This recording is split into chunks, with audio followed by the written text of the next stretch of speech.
આધુનિક સંસ્કૃતિ પ્રમાણે આજે 9 વર્ષ એક ભોલાભાઈ અને 2025ની સાલ અને પેલો ભાણ ગયો. પેલો સૂરજ ઉગે. મને તમને ક્યારેય મનમાં કદાચ આ વાત ન હોય, પણ ભલા માણસ પેલો સૂરજ છે તમારા નવા વર્ષનો,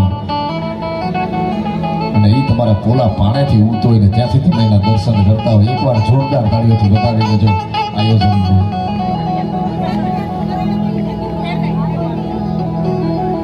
રાજીવ એટલા જણાને જ છે, 10-12 જણાને જ ભાઈ. ફરી વખત એકવાર જોરદાર તાળીઓથી બતાવી લેજો. વીર નથરાજને બતાવજો ભાઈ. દર વખતે એ બોલ્યો છે, હજારો મંચ પર અમે કલાકારો જાતા હોય, હજારો મંચ પરથી અમે બોલતા હોય.